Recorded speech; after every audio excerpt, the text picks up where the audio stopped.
The train whistle screamed across the Wyoming plains like something dying, and Eliza Kane pressed her gloved hand to the cold glass of the window as Cheyenne rose out of the prairie dust ahead of her. She had crossed half a continent for a man she had never once laid eyes on. Now, with the depot platform sliding into view, she realized she was about to marry a stranger, and somewhere beneath her traveling coat, her heart was beating so hard she thought the other passengers might hear it. If you had crossed 1,000 miles of railroad track to marry a man you knew only through letters, would you have stepped off that train or turned around and gone home? Tell me in the comments where you're watching from. And if you love a good slow burn Western mystery, tap that like button before we begin, because this story is about to change everything you think you know about the man waiting for her on that platform. The brakes screamed, steam hissed along the undercarriage in long white ribbons that curled around the ankles of the waiting crowd. Eliza smoothed the front of her traveling dress, indigo wool high collar, a small cameo pinned just below her throat, and reached for the leather-strapped trunk that held among her modest belongings 3 years of correspondence tied together with a faded blue ribbon. Daniel Hart's letters. She had read them so many times the creases had gone soft as cloth. She knew the slant of his handwriting, the particular way he crossed his T's, like a man in a hurry to say something true before he lost his nerve. She knew he had built the Cheyenne Marshal's office up from nothing. She knew he had lost his mother to influenza and his father to a stampede when he was 19, and that he had once written to her, "I have buried enough people I love, Miss Kane, that I have started to believe love is only borrowed, never owned.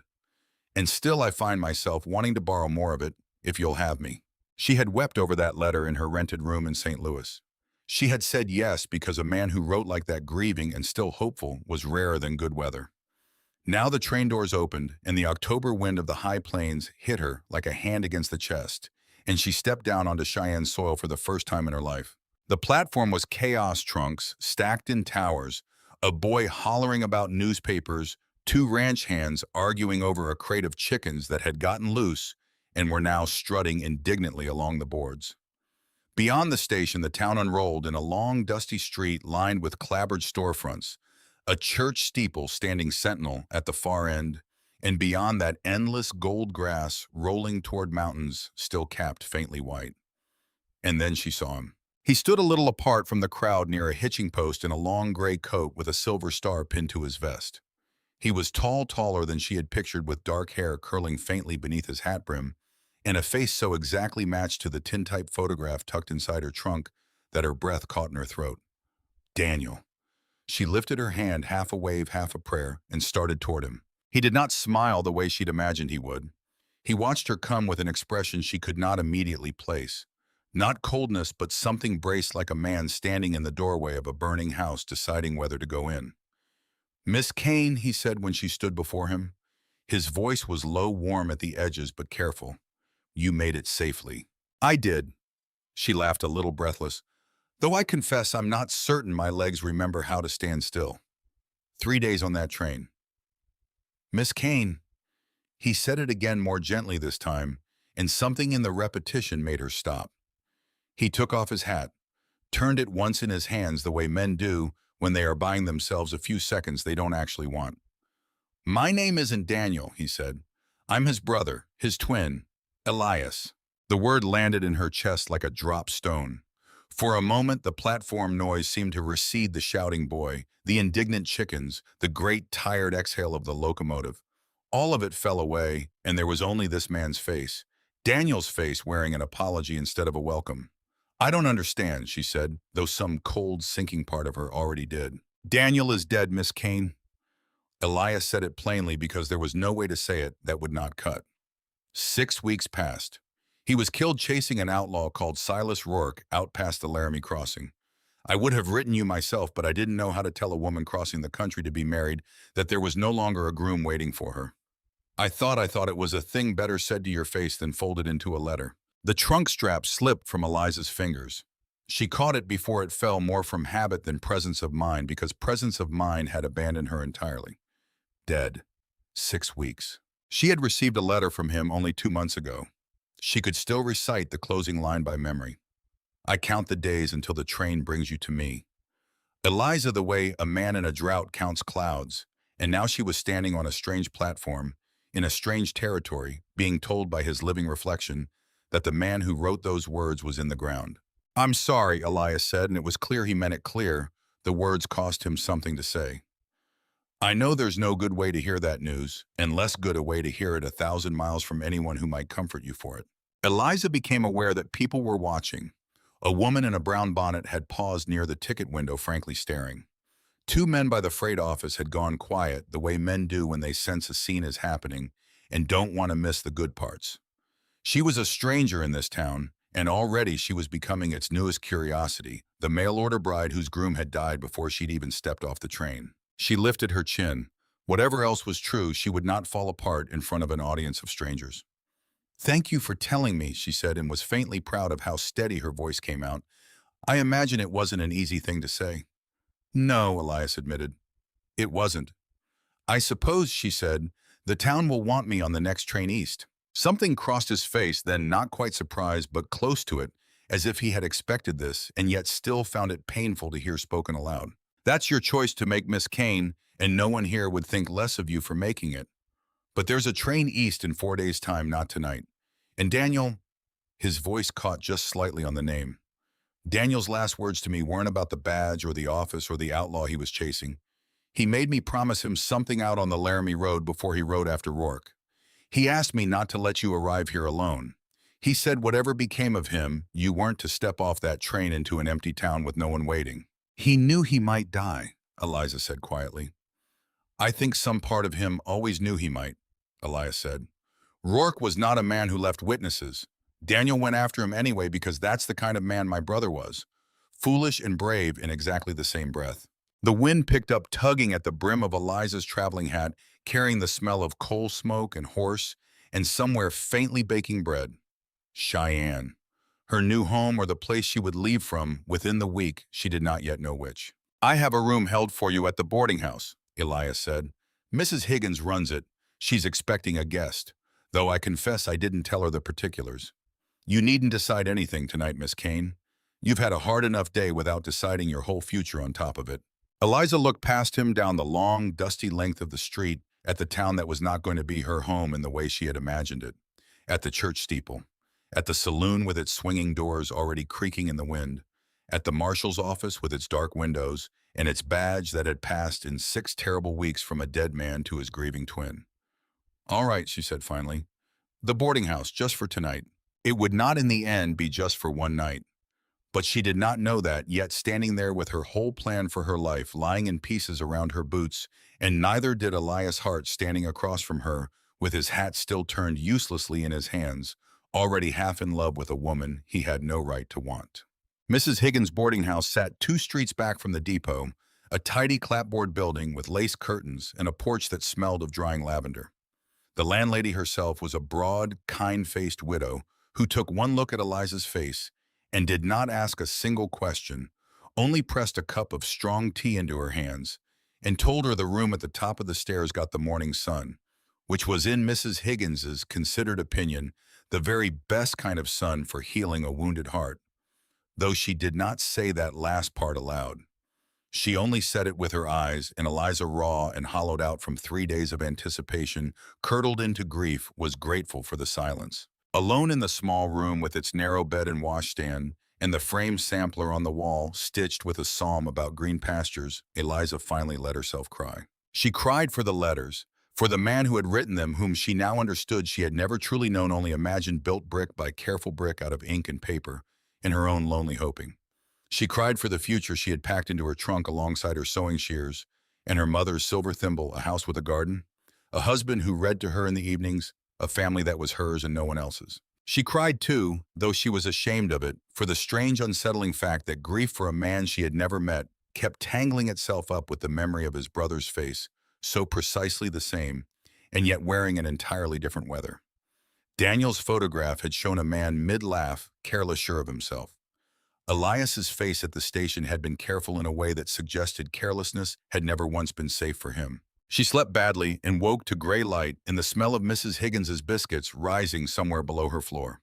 By the time she came downstairs, resolved to ask about the eastbound train's exact schedule, she found Elias Hart already seated at the boarding house's long kitchen table, hat in his lap, looking like a man who had not slept much better than she had. "I don't mean to intrude on your morning," he said, rising when she entered. "I only wanted to say whatever you decide about the train, the town owes you an accounting of things, and I'd rather you hear the whole truth from me than pick it up in pieces from gossip." Cheyenne isn't a large town, Miss Kane. It doesn't keep secrets well, and it keeps them worse when the secret concerns the marshal's office. "Then tell me," Eliza said, sitting across from him, folding her hands atop the table the way her mother had taught her to do when steadying herself for hard news. "All of it." And so over Mrs. Higgins' biscuits and a pot of coffee that went cold between them, as the telling stretched into an hour, Elias told her. He told her that he and Daniel had been born 11 minutes apart in a soddy on the Nebraska border, sons of a hard cattleman father and a mother who died too young. That Daniel had always been the bold one, the one who spoke first and thought later, the one who'd worn their father's temper in his blood, like a birthright, but who'd also had a warmth in him when he chose to show it that could bring a whole room round to loving him. That Elias had been the quiet one, the one who watched, who thought twice, who had grown up perpetually one step behind his brother's shadow, and had, if he were honest, never fully minded it, because Daniel's shadow was at least an interesting place to stand. That when Daniel had taken the marshal's badge in Cheyenne 5 years back, Elias had followed a year later, taking up work as his deputy, because it seemed a natural thing for brothers to do, and because Elias, in his private heart, had never quite worked out what he wanted to be, if not simply Daniel's brother. That Daniel had begun the correspondence with a matrimonial paper out of loneliness. More than anything else, a man building a town needed a home behind the badge, he'd said, and that the letters once begun had become something Daniel looked forward to, with an eagerness that surprised even himself. "He read parts of them aloud to me sometimes," Elias said, and there was something careful in the way he said it, something Eliza would only understand much later. "Your letters. He said you asked good questions. He said," a pause, "he said you were the first correspondent he'd ever had who seemed to be writing to the man he actually was rather than the badge he wore." Eliza felt her throat tighten. "And the outlaw Rourke. Silas Rourke robbed the railroad payroll office in Laramie a little over 2 months back. Killed a guard doing it. Daniel rode out after him with 2 deputies and never came back. We found his horse 3 days later and what the fire and the coyotes had left of him a day after that." Elias's jaw worked once tightly before he continued. "There wasn't much to bury, but we buried what there was in the churchyard under his name with the whole town in attendance, because that's what you do for a man like Daniel. You give him the funeral his life earned, even when death takes more of him than you'd like to hand over to the ground." Eliza sat with that for a long moment, watching the steam curl off the cooling coffee. "Why didn't the town simply write to me?" she asked. "Surely someone thought of it." "I thought of it," Elias admitted. "I started 3 letters and tore up all 3. I couldn't find the words that wouldn't sound like cruelty dressed up as courtesy. In the end, I told myself it was a coward's excuse, and maybe it was. But I also told myself, and this part I do still believe, that a woman deserved to hear a thing like that from a living voice, not a folded page. So I let you keep traveling toward a truth I should have sent ahead of you. I'm sorry for that, Miss Kane. Truly." Eliza studied him, the careful hands, the eyes that could not quite hold hers for more than a few seconds at a time, the grief that sat on him like an ill-fitting coat, a size too big, borrowed from someone else's sorrow as much as his own. "You keep apologizing," she said, "for things that were not, in the end, your doing. Daniel's death wasn't your fault. My father's own bad advice sent me west in the first place, hoping I'd find a husband where St. Louis had failed to provide one. None of us built this particular disaster, Mr. Hart. We only happened to be standing in the wreckage of it together." Something in his face eased very slightly at that, not quite a smile, but the shadow of the shape one might eventually take. "You're kinder than the circumstances call for," he said. "I've found," Eliza said, "that circumstances rarely call for kindness, and that's usually exactly when it's needed most." She did not take the eastbound train 4 days later. She told herself and told Mrs. Higgins and told the somewhat scandalized ladies of the Cheyenne Methodist Sewing Circle, who came calling within the week to inspect the peculiar new arrival, that she simply had nowhere better to be. St. Louis held nothing for her but a married sister who'd only ever tolerated her company, and a father who'd been glad to see the back of an unmarried daughter eating into his modest means. Going home in the truest sense was not actually an option. There was no home to go back to, only a place she'd left. Staying in Cheyenne at least meant staying somewhere new, somewhere with mountains on the horizon and dry gold grass that turned the color of a lit lamp at sunset. Somewhere she admitted to no one but herself in the dark of her narrow boarding house bed, where a man with a dead man's face had looked at her like she mattered even in the wreck of the worst news he'd ever had to deliver. She rented within her second week a narrow storefront 2 doors down from the mercantile cheap because its previous tenant, a locksmith, had moved on to Denver and left the space empty and a little forlorn, and with the last of her traveling money and the contents of her sewing trunk, she opened a dressmaker's shop. It was, she would later think, the single best decision she made in those first raw weeks. Because a woman who sews for a town learns that town secrets faster than any newspaper could report them, and learns them from the safest possible vantage, a mouth full of pins listening while other women talk, half forgetting she's there at all. Word spread fast in the way word does in small places. Within a month, she had orders from half the ranch wives inside a day's ride of town women hungry for a well-cut dress that wasn't cut from a 5-year-old Godey's pattern gone soft with reuse. Mrs. Abigail Whitfield, wife of the town's largest cattle baron, came in personally to commission a traveling suit and left an hour later, having also commissioned, quite by accident, 3 more dresses and a firm friendship neither woman had been looking for. Young Nettie Parsons, barely 17, and engaged to a shy rancher's son, came in blushing to ask about a wedding dress and left in tears of gratitude when Eliza offered to let her pay in eggs and butter over the course of a year, because Eliza remembered with a clarity that still ached what it felt like to want something badly and have no easy way to reach it. And Elias Hart Marshal. Elias Hart, now the badge having passed to him by simple, sorrowful necessity, since Cheyenne could not go long without law, and there was no one else half so suited to wear it. Elias Hart came by more often than strictly necessary for a man with no particular need of a seamstress. He fixed the crooked hinge on her shop door without being asked. He walked past her window most evenings at the same hour on his rounds, and always glanced in and always found some reason to stop if she happened to be visible through the glass. A delivery to make a question about the town's ordinances regarding open flame near a shop full of fabric. A comment about the weather that neither of them believed was really about the weather. She told herself it was only decency. A marshal looking after a woman his dead brother had promised to marry, discharging an obligation, nothing more.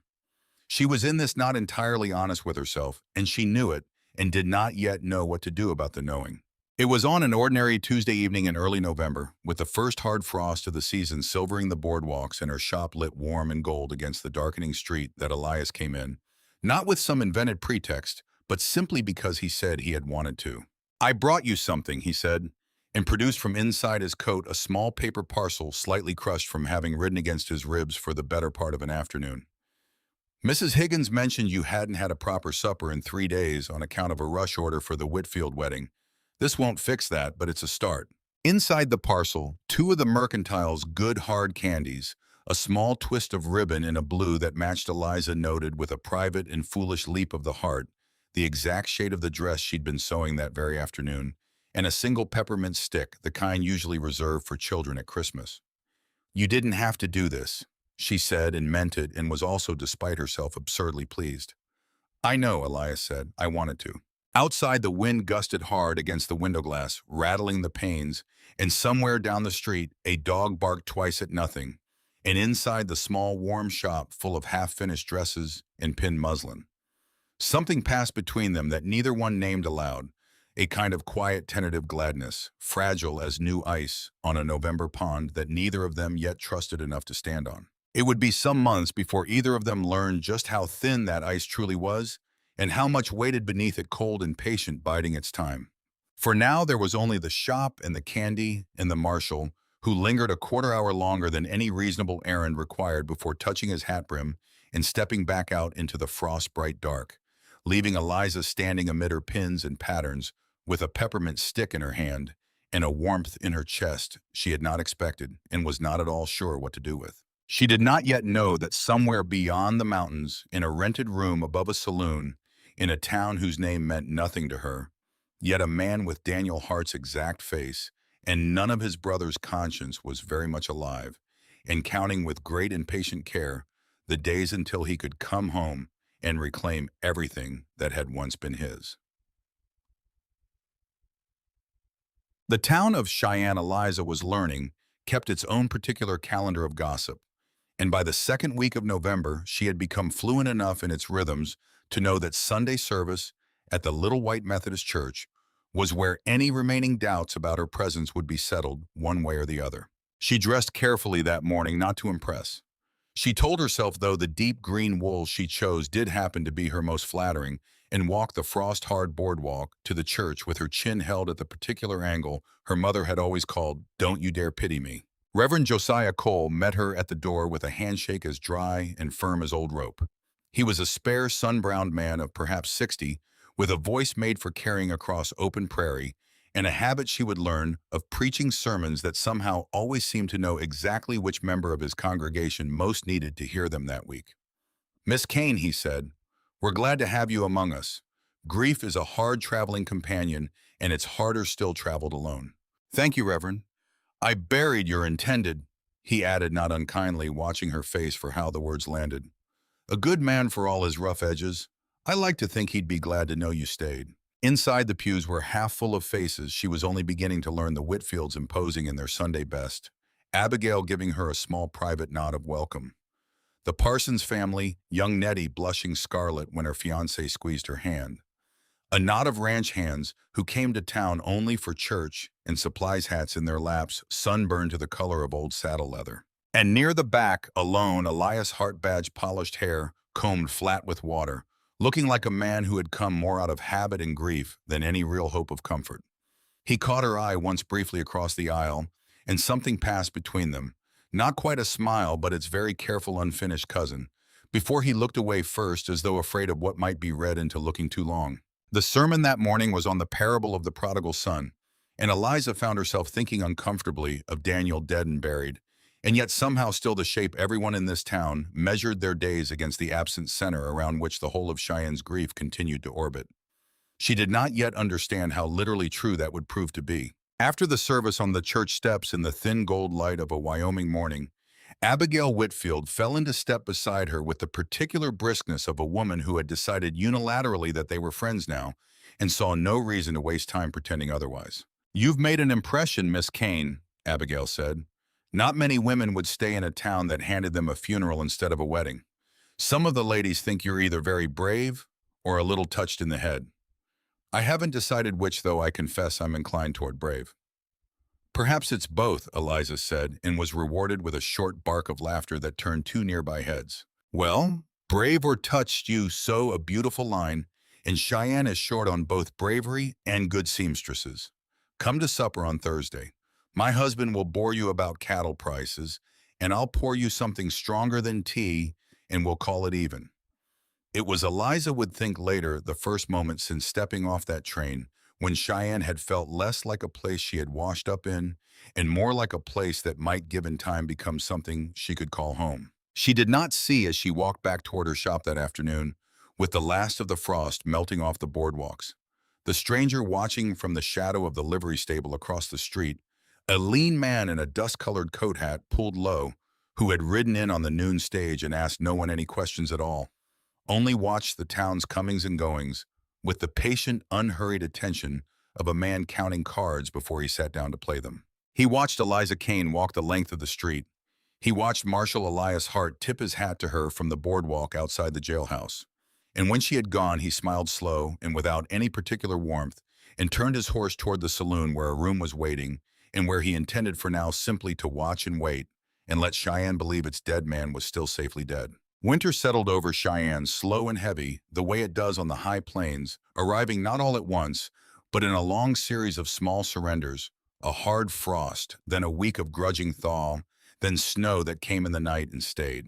Eliza's shop became, through that long, cold season, the warmest room on the street in more ways than one. Ranch wives who might once have driven all the way to Denver for a decent dress now came to her instead, drawn by word of mouth and the particular magic of a seamstress who listened as carefully as she sewed.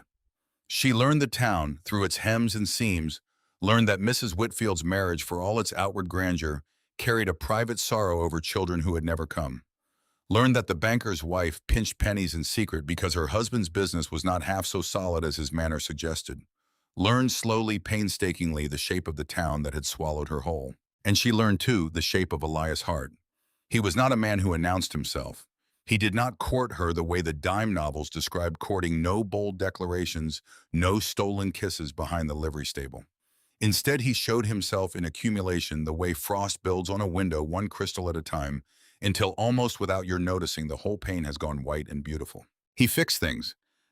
She came to understand his native language, a language of hinges oiled and shelves leveled and stove flues cleaned before winter could clog them with soot, offered without fanfare, and almost always brushed off if she tried to thank him properly.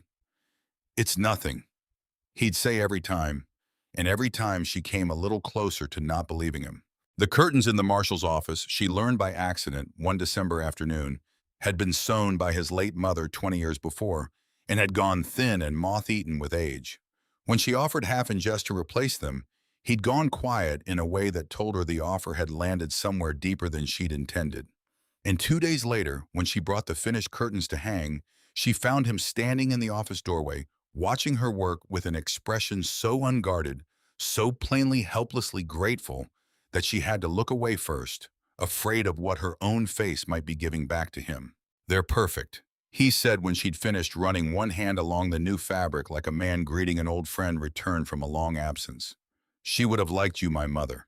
She had no patience for foolishness, and neither, I think, do you." Is that a compliment, Marshal Hart? "The highest one I know how to give." There was the Harvest Festival held late that year on account of an early snow, where the whole town crowded into the Grange Hall for fiddle music and cider, and a great deal of well-meaning matchmaking gossip that Eliza pretended not to notice and noticed entirely. Elias asked her to dance only once with the stiff formality of a man attempting something he had clearly not attempted in a very long time, and for the length of one real hand at her waist. Her hand in his, the whole complicated grief of the last 2 months fell away into something simpler. Two people moving together, neither one quite looking at the other's face for fear of what looking too long might reveal. "You dance better than you let on, Marshal," she said afterward, a little breathless, a little pink. "I had a good partner," he said, and did not elaborate and did not need to. There were the late nights too, the ones she did not speak of to Mrs. Higgins or Abigail Whitfield, or anyone else because they felt too fragile and too private to survive being spoken aloud. Elias would come by the shop after his rounds, coffee in hand, and they would sit together over Daniel's old letters, which Eliza had begun slowly to share with him, not because she needed to grieve Daniel and company, but because she had come to understand that Elias grieved him too, in a different key. The particular grief of a man who had spent his whole life standing one step behind a brother now gone forever with no way left to ever catch up or say goodbye properly. "He wrote well," Elias said one such night, turning one of Daniel's letters over in his hands, with a care that bordered on reverence. "Better than I'd have credited him for. He was never much for sitting still with a pen." "You sound surprised." "I am a little." A pause, careful considering. "There's things in these letters that don't sound much like the brother I grew up with. Softer things. I don't know that I ever heard Daniel talk about wanting a garden, or reading aloud in the evenings, or any of the quiet domestic business he seems to promise you here." He looked up at her, and something in his gaze was harder to read than usual, tangled with an emotion she couldn't name. "Grief does strange things to memory, I suppose. Maybe I simply didn't know him as well as I thought I did." "Or maybe," Eliza said gently, "people show their best selves to the ones they're trying hardest to love." Elias looked for a moment as though she had struck very near something he did not want struck, and then the moment passed and he only nodded and refilled her coffee and changed the subject to the coming winter and whether the roof of her shop would hold under a heavy snow. She noticed these small evasions. She filed them away the way she filed away loose threads and unfinished seams, telling herself there would be time enough later to pull them straight. There was not in the end as much time as she believed. It began small, the way trouble in a quiet town so often does, a scratch of wrongness easy to overlook until it isn't. The first sign was the break-in at the Marshal's office on a bitter night in late January, discovered by Elias himself when he arrived to relieve his night deputy and found the back window forced and the old case files concerning Silas Rourke's payroll robbery disturbed, several pages missing entirely. "Kids likely," Elias said when Eliza asked after it the following morning, though the crease between his brows suggested he believed this rather less than he wanted to. "Or someone hoping to find something worth pawning. There's nothing in those files but old paper." But then came the matter of the widow Calloway, who had been the last person to positively identify Silas Rourke by sight before his death, and who left quite suddenly to live with a sister in Oregon without so much as a proper farewell to the several friends she'd made in 15 years of Cheyenne residency. And then came the fire at the old assay office where certain records of the robbery had been stored for safekeeping, a fire the volunteer brigade extinguished quickly enough, but not before the relevant filing cabinet had been reduced to ash and warped unreadable metal. That's three things now, Eliza said one February evening, watching Elias pace her shop floor with his hat still on, a habit she'd learned meant his mind was somewhere darker than his manners usually allowed him to show. Three strange things in as many weeks, all touching the same case. I know, Elias said. I don't like it any better than you do. What does it mean? I don't know yet, and I don't like not knowing. He stopped his pacing, turned to face her fully, and for a moment the careful composure he wore like a second badge slipped, and she saw beneath it something rawer fear. She thought, though, fear of what precisely she couldn't say. Rourke is dead, Eliza. Daniel died killing him, or dying trying to. There's no reason left for anyone to care about that old robbery unless... He stopped himself. Unless what? Unless there's something in those files somebody very badly doesn't want found, he finished quietly. And I don't yet know who that somebody is. The Pinkerton detective arrived on the first thaw of March on the same noon stage that had once carried a lean stranger in a dust-colored coat into town, though neither Eliza nor Elias yet knew to connect the two arrivals. His name was Thaddeus Cobb, a compact, precise man with spectacles and a leather satchel he guarded like it held his own beating heart, and he came directly to the Marshal's office, asking for Elias Hart by name and title, and requesting with the particular bluntness of a man who has traveled a long way to deliver hard news and sees no profit in delaying it a private word. Eliza was not present for that first conversation. She learned of it only that evening when Elias came to her shop looking like a man who had aged 5 years since breakfast, his face gray in the lamplight, his hands usually so steady, faintly trembling as he removed his hat. Elias. She rose from her work table at once, alarmed. What's happened? He did not answer immediately. He crossed to the window, looked out at the darkened street as though checking it for enemies, and then seeming to gather himself with visible effort turned back to face her. The body we buried, he said, in the churchyard, under my brother's name. Yes, it wasn't him. The words did not land properly. At first, Eliza's mind simply refused them, the way a hand refuses a burn before the nerve has finished registering the heat. I don't understand. Cobb spent 4 months tracing Silas Rourke's movements after the robbery on behalf of the railroad company that lost the payroll. He's built a case piece by piece that doesn't match what we buried in March. Elias's voice had gone very flat, very careful, the voice of a man narrating a disaster from a great and necessary distance, because to feel it up close would break something in him he could not afford to break. The body we found after the fire burned past any features, any means of identification beyond size and general coloring. Cobb believes it was Rourke's own accomplice, a man named Whitcomb, who died in the fire Rourke himself set to cover his tracks. Not Daniel. Eliza sat down slowly because her legs seemed no longer entirely willing to hold her. Then where is... Alive, Elias said before she could finish the question, the word coming out of him like something torn loose. Cobb has 3 separate sightings going back nearly 2 months of a man answering exactly to Daniel's description, spending money that traces directly back to the stolen railroad payroll. My brother staged his own death, Eliza. He let this whole town bury an empty coffin and grieve a lie, and he has been alive this entire time, spending stolen money in towns 3 counties over while I... He stopped, pressed the heel of his hand briefly against his eyes. While I wore his badge and grieved him and let his intended bride fall in. He stopped himself again, sharper this time, as though he had nearly said something he could not take back. Eliza's mind was reeling too fast to catch that particular unfinished sentence, though some part of her, some quiet, watchful part that had been cataloging small evasions for months, now filed it away regardless. Why, she asked instead, because it was the only question with any shape to it. In the chaos of the moment, would he fake his own death and become a fugitive rather than simply come home? I don't know, Elias said. That's the part Cobb hasn't answered yet, but I intend to find out. Eliza looked down at her hands folded tight in her lap and thought of every letter in that ribbon-bound bundle upstairs in her boarding house room. Every tender line, every promise of a garden, a home, a quiet evening reading together by the fire. Every word of it written, she now understood, by a man who had already been planning in some secret chamber of his heart to become someone else entirely. Was any of it real? She asked very quietly, not entirely certain she was asking Elias, or the empty air, or God himself. The letters, the man who wrote them, was he ever the person I thought I was coming west to marry, or was I in love with something that never existed at all? Elias did not answer right away. And in the silence that followed, a silence that stretched a beat too long, waited with something Eliza could not yet name, but would not soon forget. She felt for the first time since stepping off that train, a genuine chill of foreboding, as though the ice she had been standing on all these months, the ice she had told herself was solid enough to bear.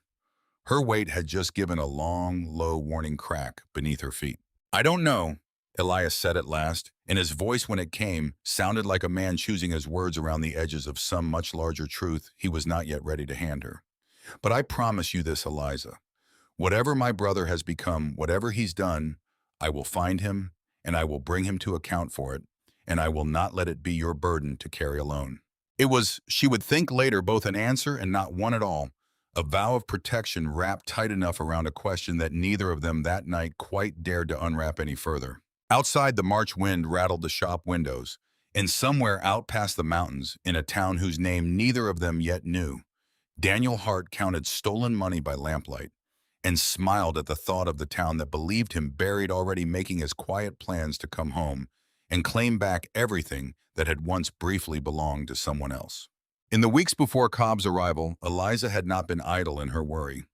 She had, in her own quiet way, begun asking questions of her own, carefully, the way a seamstress asks about a client's waistline, without seeming to pry at all. It helped that she had by then made herself indispensable to half the women of the county, and indispensable women hear things. She heard from Abigail Whitfield, over a fitting for a spring visiting dress, that her husband Cornelius had grown strangely tight-lipped of late about certain cattle contracts and had taken to meeting men from the railroad company in private at odd hours, in a manner that struck Abigail, who missed very little, as entirely unlike his usual blustering openness about business. He says it's nothing, Abigail said, pins in her mouth, eyes narrowed at her own reflection. He always says it's nothing right before it turns out to be something considerable. She heard, too, from young Nettie Parsons, now happily married and glowing with the particular contentment of a bride whose dress had fit her perfectly on the happiest day of her life, that her new father-in-law, Judge Aldous Prescott, had taken to burning papers in his study, hearth of an evening, an odd habit for a man of the law. Nettie thought, though she'd only mentioned it in passing, the way young brides mention their new family's small eccentricities without any weight of suspicion behind it. Eliza had weighed both these small confidences and set them aside, uncertain what if anything they meant, only aware of a vague unease gathering at the edges of her thoughts, like weather building beyond the mountains, visible, distant, not yet close enough to name as a storm. She had also, in those same weeks, come to know Elias's deputy, a broad, easy-going young man named Tom Riggs, who had grown up 2 ranches over from the Hart family and had known both brothers since boyhood. Tom had a gift for making Eliza laugh, even on her worst days. He possessed, by his own cheerful admission, absolutely no talent for subtlety, and said so himself, usually right before saying something entirely lacking in subtlety. Elias thinks nobody notices the way he looks at you, Tom told her once, delivering a message from the Marshal's office with his hat pushed back and a grin he did nothing to suppress. Everybody notices Miss Kane. Half the town's got a wager going on when he'll finally work up the nerve to say something about it. Tom Riggs, that's a scandalous thing to say to a grieving woman. You don't look all that grieving to me, ma'am, if you don't mind my saying so. You look like a woman waiting on a man too honorable to admit what he's waiting for himself. She had swatted him with a scrap of muslin and sent him on his way laughing despite herself, and had thought about his words rather more than she was willing to admit in the quiet hours after the shop closed and the lamp burned low over her sewing. It was Tom, too, who first raised the alarm about the break-in at the Marshal's office, arriving at Eliza's door near midnight in January, with his coat thrown on over his nightshirt, asking if she'd seen anyone suspicious loitering near the jailhouse that evening, because Elias had found the back window forced and wanted every possible witness questioned before the trail went cold. She had not seen anyone, but she remembered uneasily a lean stranger in a dust-colored coat she'd glimpsed twice now near the livery stable, watching the street with an unhurried patience that had struck her even at the time as somehow wrong too. Still too deliberate a man watching a stage before he decided which role to play in it. She mentioned him to Elias the following morning. He wrote the description down carefully, promised to ask after the man at the livery and the hotel, and came back 3 days later to report that no one at either establishment had any memory of such a person registering, paying for a room, or stabling a horse, as though the man had simply materialized on the street and dissolved again into the cold Wyoming air. "That troubles me more than I'd like to admit," Elias said. "Why?" "Because a man careful enough to leave no trace at all isn't a drifter passing through by accident. That's a man who knows exactly what he's doing and exactly how not to be remembered doing it." Eliza had shivered at that, though the shop was warm, and had found herself in the days that followed glancing more often than was probably healthy toward the window, half expecting to see that lean, patient figure watching her from across the street. She did not see him again, not for weeks, not until long after Cobb's arrival had turned her entire understanding of Cheyenne inside out. But the unease he'd planted in her never entirely faded, only lay dormant the way a splinter lies dormant beneath skin, forgotten until the day it works its way back to the surface and reminds you sharply that it was never truly gone. There was one evening in that long, uneasy stretch between the fire at the assay office and Cobb's arrival on the March stage that Eliza would return to often in her memory afterward, not because anything dramatic occurred, but precisely because nothing did, because it was in its quiet way the truest and gentlest hour she and Elias had yet shared, and she would come to treasure it all the more once she understood how little untroubled time remained to them. It had snowed heavily that day, the last hard snow of the season, and Elias had come by near dusk to check that her stovepipe was drawing properly, a task that took perhaps 10 minutes, and somehow stretched as such tasks between them tended to into 2 hours of quiet talk over the last of her coffee. They did not speak that evening of Rourke or Daniel or missing files or strange men in dust-colored coats. They spoke instead of small things of Elias's mother's recipe for cornbread, which he attempted from memory every few months with results he cheerfully admitted were never quite right. Of Eliza's girlhood in St. Louis, the sister she'd left behind, the father whose disappointment in her had followed her clear across the country like a shadow that refused to lengthen or shrink no matter the hour. Of the particular way the light came through her shop window in the late afternoon, gold and soft, catching the dust motes above her work table like something out of a hymn. "I used to think," Elias said at one point, watching that very light fall across her hands as she mended a torn hem more from habit than necessity, "that a man like me wasn't built for a life like this. Quiet rooms. Coffee gone cold because the talking mattered more than drinking it while it was hot. Daniel was always the one who knew how to want things out loud.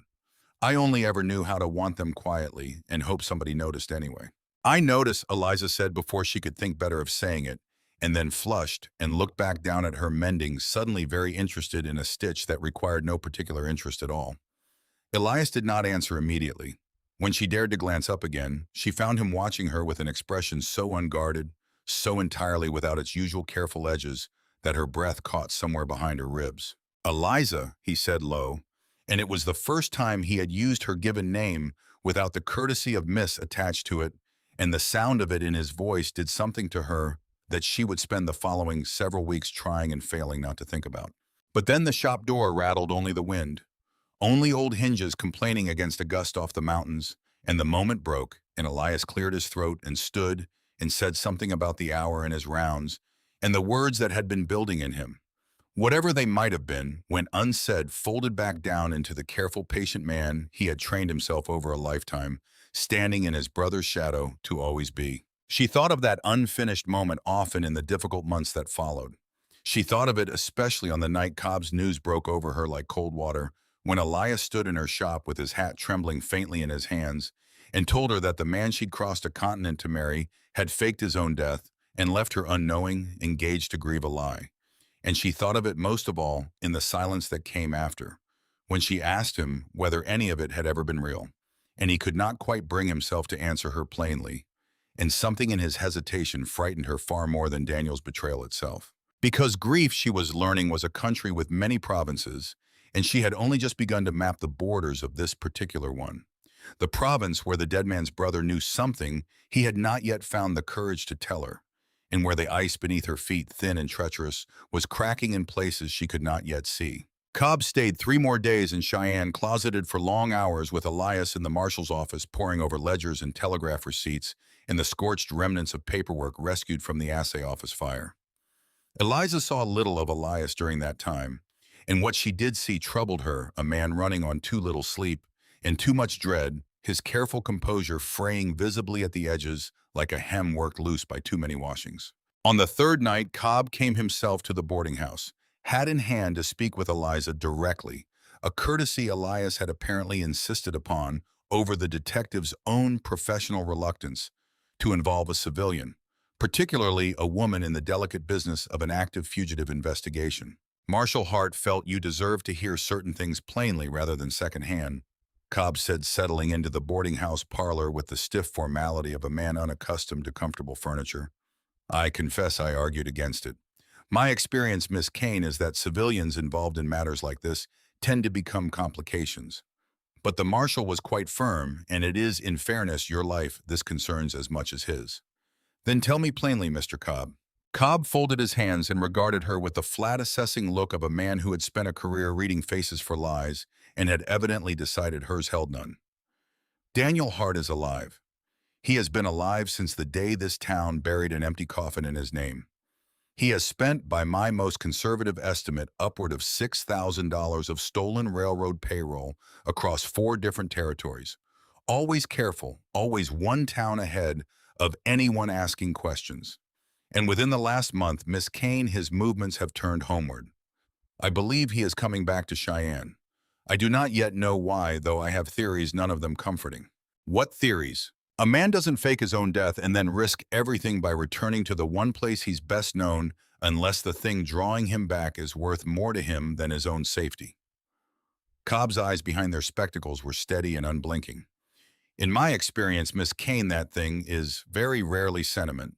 More often, it's unfinished business. Money he believes is still owed him. A witness he believes still threatens him. Or a small considering pause. Something or someone he isn't yet willing to let another man have. Eliza did not need him to spell out which of those 3 possibilities he judged most likely. She saw it plainly enough in the careful way he did not look at her as he said it, and she carried that unspoken weight up to her narrow room that night and lay a long while awake beneath Mrs. Higgins's quilted counterpane, listening to the wind work at the eaves and wondering which of the 2 Hart brothers she was actually afraid for, the one who was coming home a thief and a stranger, or the one already home who watched her some evenings with a look he could not quite bring himself to finish. Daniel Hart rode into Cheyenne on a bright, brittle morning in early April alone, unhurried, sitting his horse with the loose-limbed confidence of a man who has never once in his life doubted his welcome. He did not sneak in under cover of darkness, as Eliza had half expected, dreading it in the tense days since Cobb's revelation. He rode straight down the main street at a walking pace in full daylight, hat pushed back so that every soul in Cheyenne might get a good, clear look at his face. And by the time he reined up outside the Marshal's office, half the town had already spilled out onto the boardwalks to see with their own eyes the impossible thing. The rumors had promised Daniel Hart dead 6 months and buried in the churchyard, sitting a live horse in the Cheyenne street, smiling. "Well," he said, swinging down with easy grace, "I understand a man's had my job and my badge and quite possibly my bride while I've been away. I do hope somebody's kept the office tidy." He said it lightly, laughing, and several people in the gathering crowd laughed with him, uncertainly, the way people laugh at a joke they aren't yet sure is safe to find funny. Elias came out of the office at the commotion, and for one suspended moment, the whole street went silent, watching 2 identical faces regard each other across 10 feet of dusty road. One grieving, one grinning, the same features arranged into such entirely different weather that it seemed, for just that instant, impossible they could share a single drop of blood. "Daniel," Elias said, and his voice was carefully, terribly even. "Brother?" Daniel spread his arms in invitation to embrace that Elias did not accept. "You look like you've seen a ghost. Understandable, I suppose, given the circumstances. I imagine you have some questions." "I imagine the whole territory has questions," Elias said.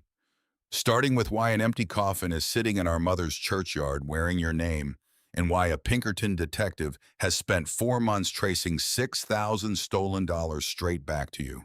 Something flickered across Daniel's face. Not guilt, Eliza thought, watching from the boardwalk with her heart hammering, but something closer to irritation. The look of a man mildly inconvenienced by a detail he'd hoped might stay buried a little longer. That, Daniel said, is a longer conversation than we ought to have. In the middle of Main Street, brother, don't you think? Perhaps we ought to continue this somewhere with fewer witnesses. You'll continue it, Elias said at the jailhouse under arrest, same as any man who fakes his death and steals a railroad payroll. For just a moment, something dangerous surfaced in Daniel's easy expression gone, as quick as it came smoothed back over by that same effortless charm. But Eliza saw it, and it chilled her clean through the look of a man who had not in fact come home expecting resistance, and did not care for the taste of it now that he'd met it. Now, Elias, Daniel's voice dropped lower, more intimate pitch for his brother alone, though the whole street strained to hear it. Let's not do anything hasty in front of good Christian folk. You don't actually know the whole of what happened out past Laramie, and I promise you, when you do know it, you'll thank me for handling this quietly rather than making a spectacle in the street. It was Eliza would understand only much later the precise moment the town of Cheyenne began invisibly to divide itself in two. The days that followed were for Eliza among the strangest and most disorienting of her life. Daniel was not arrested that morning, nor the morning after. He argued with the same easy, persuasive charm that had apparently once won him the whole town's affection, that no formal charge yet existed against him, beyond a Pinkerton detective's suspicions that he had returned of his own free will, specifically to clear his name, and that a man ought to be permitted the courtesy of doing so as a free citizen rather than a chained prisoner. Judge Prescott, the same Judge Prescott, whose late-night hearth fires young Nettie Parsons had mentioned so idly months before, agreed over Elias's furious objections to release Daniel on his own recognizance, pending a formal hearing, a decision that struck Eliza when she heard of it as suspicious in a way she could not yet articulate. Daniel, once released, set about the business of reclaiming his old life with a thoroughness that left Eliza's head spinning. He called on old friends. He stood drinks at the saloon and told a version of events, dramatic, self-serving, and entirely uncheckable, in which he had gone deep undercover to unmask a wider criminal conspiracy behind Rourke's robbery, faking his death only to protect his own investigation and the lives of everyone connected to him, and had been forced by circumstances beyond his control to remain silent and presumed dead far longer than he'd ever intended. It was, Eliza had to admit, a remarkably good story. It explained the stolen money as necessary cover. It explained his long silence as tactical necessity. It cast him improbably as the true hero of his own disappearance, and Elias, dutiful, honest Elias, who had worn the badge and grieved a false grave for 6 long months, as at best an unwitting fool, and at worst a man who had perhaps been rather too eager to step into a dead brother's boots and a dead brother's bride.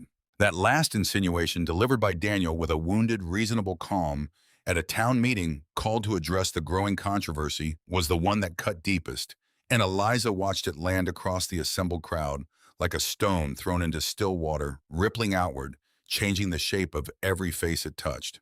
I don't say this to accuse my own brother of anything ungentlemanly, Daniel said, spreading his hands in a gesture of pained reluctance. Elias is a good man, but I'd ask you all to consider 6 months a widower's badge, a woman arrived to marry a dead man, and my brother conveniently on hand the entire time to console her. I make no accusations. I only ask you to wonder, as I have had to wonder myself, whether some men found my absence rather more convenient than they'd care to admit.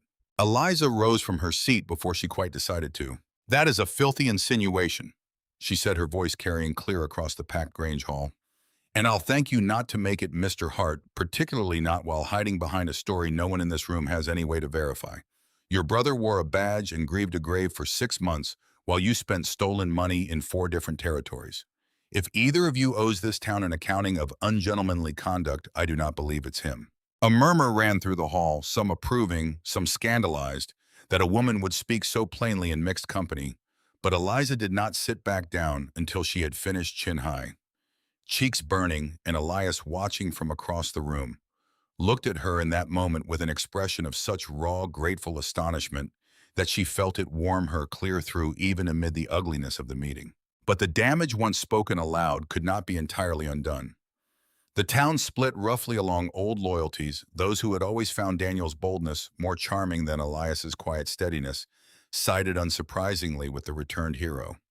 Those who had come to know and respect Elias's 5 years of careful, honest service sided just as firmly with him. Cornelius Whitfield, to Abigail's visible disgust, began appearing at Daniel's side with suspicious frequency. Judge Prescott's continued leniency toward Daniel's case grew steadily more difficult to explain by any innocent account. And into that growing division, Daniel worked with patient, practiced skill, turning old friendships, calling in old debts, painting Elias brushstroke by careful brushstroke, as a man who had perhaps let grief and opportunity tempt him rather further than honor should have allowed. It was Tom Riggs, of all people, who first uncovered the true shape of what was happening, not through any great feat of detection, but through the simple, dogged loyalty of a man who could not stomach watching his oldest friend's brother slander him without cause. Tom had taken in the weeks since Daniel's return to watching the comings and goings at Judge Prescott's house with the same patient attention Eliza had once noticed in the lean stranger by the livery stable, and it was Tom who came to Elias late one night, breathless, from a hard ride with news that changed everything. "I followed Prescott's boy out to the old line shack on Sweetwater Creek," Tom said, still catching his breath. "The one nobody's used since old Hutchins died. There's a meeting out there tonight, Marshal. Prescott, Whitfield, two men I don't recognize wearing good city suits that look mighty out of place on the Wyoming prairie, and your brother. I didn't get close enough to hear much, but I heard enough. Tell me." "I heard the word railroad. I heard the word judge said the way a man says it when he means the office and not the person. And I heard your brother laugh, Elias, and say something about how easy it was to convince a whole town to blame an innocent man once you'd given them a hero to compare him against." Elias's face, Tom would say later, went the color of old ash. That same night, unable to sleep, Eliza had been working late in her shop on a rush order when Elias appeared at her door, pale urgent, and told her quickly, quietly, the words tumbling out of him with none of his usual careful restraint. Everything Tom had witnessed and everything it meant. "It was never about undercover work," Elias said. "It was never about protecting anyone. My brother uncovered a conspiracy years back. Eliza cattle barons, corrupt judges, railroad money greasing every palm from here to Denver, and instead of exposing it, he joined it. The robbery, the faked death, all of it was covered to disappear long enough to consolidate his position within the very corruption he was supposed to be investigating. And now he's come home to finish the job, to eliminate every witness who could ever testify against the whole rotten arrangement, starting, I believe, with me. Elias, there's more." His voice caught, and for the first time since she'd known him, Eliza saw a real fear in his face. Not for himself, she understood instantly, but for her. "Tom heard your name mentioned too. Daniel telling Prescott you'd become a complication. A woman too well liked, too well trusted by half the ranch wives in the county, asking too many of the wrong questions, without even meaning to." The chill that ran through Eliza then had nothing to do with the cold April night. But it happened 3 days later, and it happened fast. The way disasters carefully planned by patient men always seem to happen fast to the people caught inside them. Elias was summoned to the jailhouse before dawn by a message purportedly from Judge Prescott, requesting his urgent presence to discuss new evidence in the ongoing investigation of Daniel's case. He went suspecting a trap and going anyway because the alternative was to let whatever was coming happen to someone else instead. He found waiting for him at the jailhouse not evidence exonerating him, but evidence damning him, a portion of the original stolen railroad payroll, carefully planted in a strongbox beneath the floorboards of his own quarters, behind the office discovered with theatrical convenience by two of Judge Prescott's own deputized men, who placed Elias immediately under arrest for conspiracy in his own brother's crimes. "This is absurd," Elias said as the iron cuffs closed cold around his wrists. "You know this is absurd, Judge. You know exactly whose hand actually planted that money." "I know what the evidence shows me, Marshal," Prescott said, not quite meeting his eyes, a man performing a role he had been paid handsomely and thoroughly to perform. "The circuit judge arrives from Laramie within the week. You'll have every opportunity to make your case before him." Eliza heard the news within the hour, brought to her breathless and white-faced by Tom Riggs, who had been the one deputy present who refused outright to participate in the arrest, and who now stood in her shop doorway with his hat crushed in his hands, looking like a man who had watched something precious break in front of him and could not yet believe it was real. They've got him in the cell, Miss Kane. Your name, too. Daniel's been telling anyone who'll listen that you and Elias conspired together to keep him from his rightful bride and badge both. It's a lie, every word, but it's a lie half this town already wants to believe, because it's a good deal simpler than the true ugly shape of things. Eliza did not weep.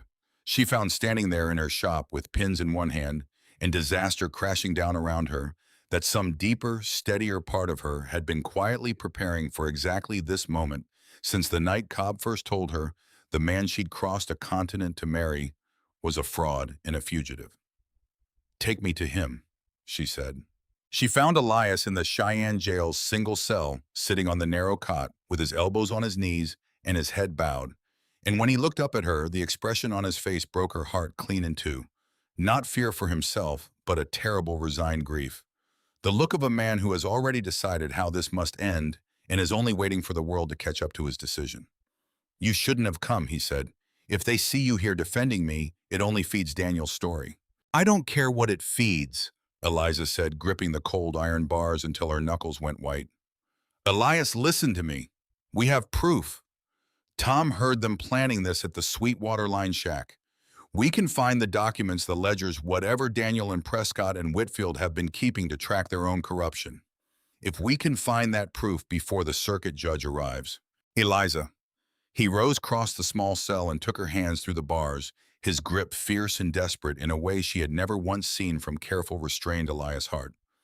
"Listen to me now, because I may not have another chance to say it. If they find those documents, they'll destroy them the moment they realize you're looking. You have one advantage in this whole disaster that my brother has not yet thought to account for. This town trusts you. The ranch wives Abigail Whitfield, half the families for 20 miles around, they trust you in a way they've never fully trusted me, badge or no badge, because you sew their daughters' wedding dresses and listen to their private griefs with a needle in your hand. Use that. Find what Daniel's hiding. And when you have it, Eliza, when you have it, run. Take it to the circuit judge yourself or to the territorial marshal in Laramie if you have to. Don't wait for me. I'm not leaving you in this cell to die for a crime you didn't commit. You may have to." His voice cracked just slightly on the words, the first true crack she had ever heard in his composure. "Because if it comes to a choice between my freedom and the proof that could bring down the whole rotten conspiracy my brothers built, Eliza, you take the proof. You run. You let the truth outlive me if it has to, because the truth, mattering more than any one man's safety, is the only thing my whole life has ever actually stood for." "Elias, promise me," he said, and his eyes, holding hers through the iron bars, held something in them she had waited 5 long months to see plainly, something he had never quite let himself say aloud until this moment when everything else had already fallen apart around them. "Promise me you'll run and you'll survive this, and you'll live the whole good life you crossed a continent hoping to find, even if I'm not the one lucky enough to share it with you. I have loved you, Eliza Kane, since before I had any right to. I told myself for months it was only decency, only a promise kept to a dying brother. It was never only that. And I would rather die in this cell, having told you that truth, than live free, having never said it at all." The jailhouse around them seemed to fall utterly silent. The creak of the old building, the distant sound of the town going about its business, unaware that its entire fate now balanced on the words passing between two people at a set of iron bars.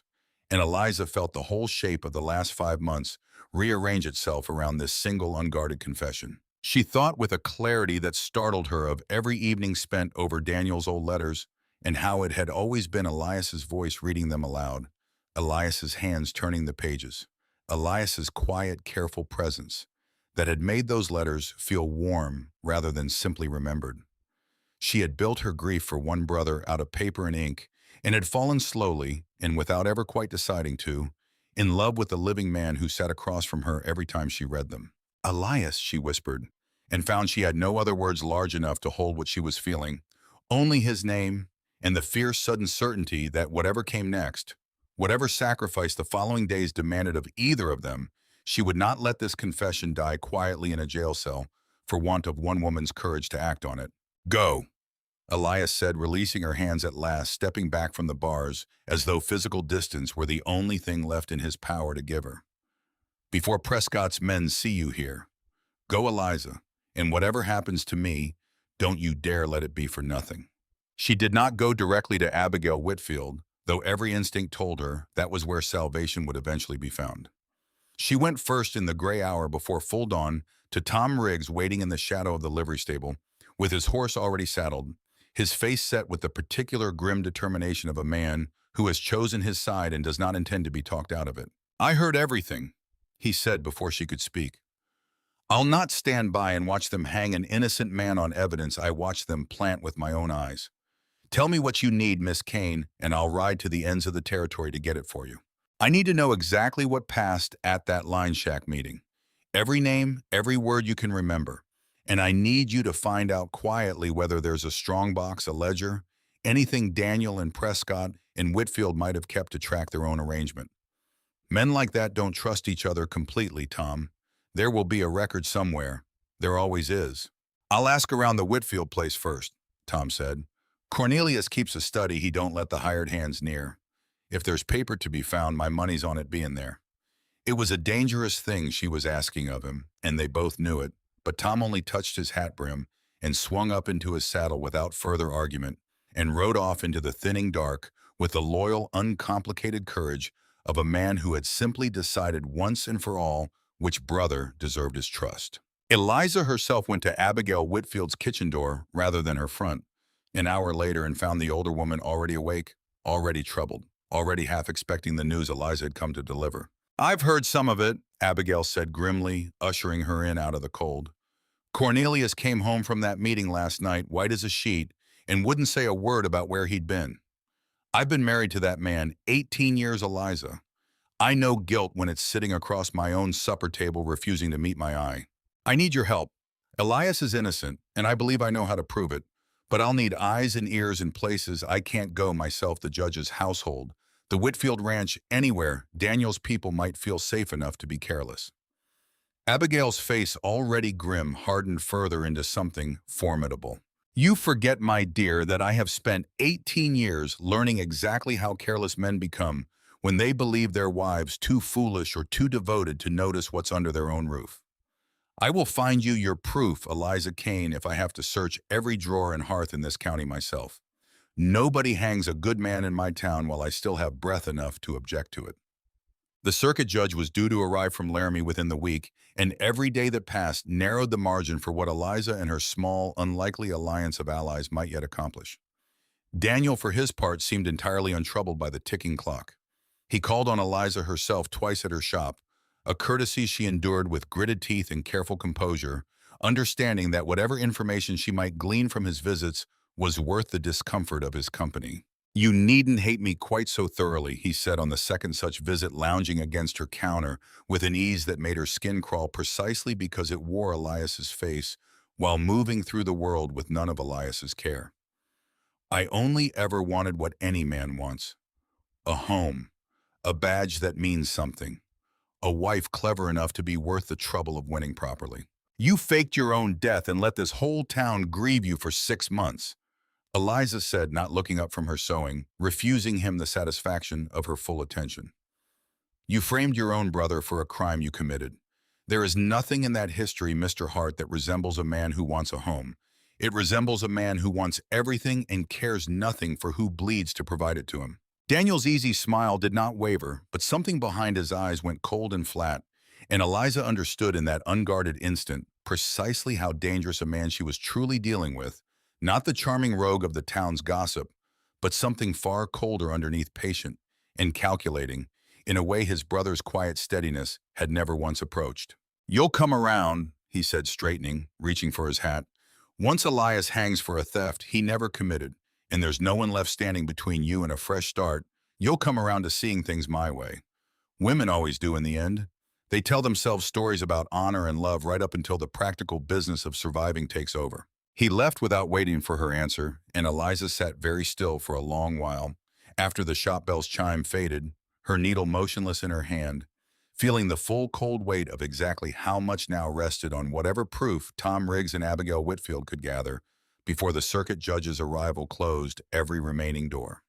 There was one final exchange on the morning of Elias's arrest that Eliza carried with her long afterward, not spoken to her directly but relayed by Tom Riggs, who had witnessed it and could not quite keep the anger from his voice in the retelling. When the deputized men came to place the iron cuffs on Elias, he had not resisted, though Tom swore he could have drawn on either man before they'd cleared their own holsters. Marshal's instinct being what it was, honed over 5 years of keeping a hard territory quiet. Instead, Elias had simply raised his hands slow and deliberate and said in a voice Tom described as unnervingly calm, "I'll not give my brother the satisfaction of turning this into the kind of violence that proves his story about me right.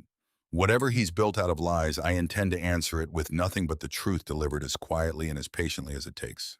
That's the difference between them, Tom told Eliza, shaking his head with a kind of baffled admiration. Daniel would have drawn first and asked questions after and called it courage. Elias stood there and let himself be chained rather than give his brother one single inch of the moral high ground. I don't know that I've ever seen a braver thing, Miss Kane, and I've watched that man face down armed rustlers without blinking. It was, Eliza thought, turning the story over in the days that followed, the truest measure yet of exactly what kind of man she had fallen in love with. Not the flashing, dramatic courage of dime novels and saloon gossip, but something quieter, and she was coming to believe considerably harder to sustain the courage to hold to one's own honor, even when holding to it cost everything, simply because the alternative was to become, in some small, irretrievable way, the very thing one was accused of being. It was Abigail Whitfield, in the end, who found the first true crack in her husband's silence. She waited 3 days patient as a woman who has learned over 18 years of marriage exactly how to make a guilty man believe himself unwatched. And on the 4th night, when Cornelius had drunk enough brandy to loosen the careful grip he'd kept on himself since the line shack meeting, she found him weeping quietly alone in his study, with a ledger open on the desk before him that he had not troubled to hide. "I never meant it to go this far," he told her when she confronted him, his face crumpling with a shame 18 years of blustering pride had never before allowed her to see. "The railroad men came to me 3 years back offering money to look the other way on certain cattle contracts, certain land surveys. It seemed a small thing at first, a little money for a little silence. I told myself no one was truly harmed by it. And then it grew, Abigail. The way these things always grow. Prescott was already in it before I was. Whitcomb Rourke's man, the one who died in the assay fire, he kept the books for the whole arrangement until Daniel decided he'd rather control the ledger himself than trust it to a dead man's memory. Cornelius's hands shook badly enough that brandy sloshed over the rim of his glass. Daniel didn't stumble into this by accident, wife. He built half of it. The undercover story he tells so prettily in the saloon is a lie wrapped around a truth he doesn't dare admit. He found the corruption years back, yes, exactly as he claims. But instead of exposing it, he saw an opportunity, and he took it, and he has been quietly bleeding this territory dry ever since, one crooked contract and one silenced witness at a time. Where is the ledger now? The real one, not whatever fiction you've been keeping for your own conscience's sake." Cornelius would not meet his wife's eyes. "Daniel keeps it, has kept it since Whitcomb died. He trusts no one else with it, not Prescott, not me, not even the railroad men who first drew us all into this. It is, I believe, the only complete record of every name, every payment, every contract touched by the arrangement. He carries it with him. He does not let it out of his sight." Abigail relayed all of this to Eliza the following morning in a voice gone hard and flat, with 18 years of accumulated fury finally given somewhere useful to go. "He carries it with him," Eliza repeated slowly, turning the problem over as carefully as she might turn a difficult seam. "Then we need to know where he sleeps and how well guarded that sleep is." "The Cattleman's Hotel," Abigail said. "Room above the saloon, same room Rourke himself once used according to the barkeep, though I imagine that detail hasn't reached most of the good church ladies who've been swooning over his return."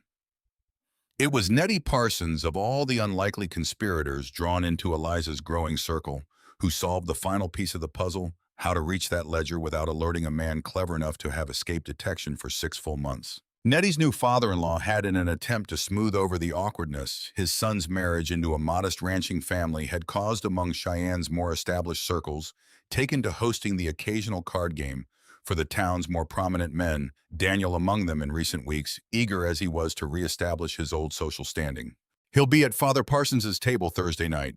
Nettie reported flushed with the particular thrill of a young bride discovering she had a genuine talent for careful, useful mischief.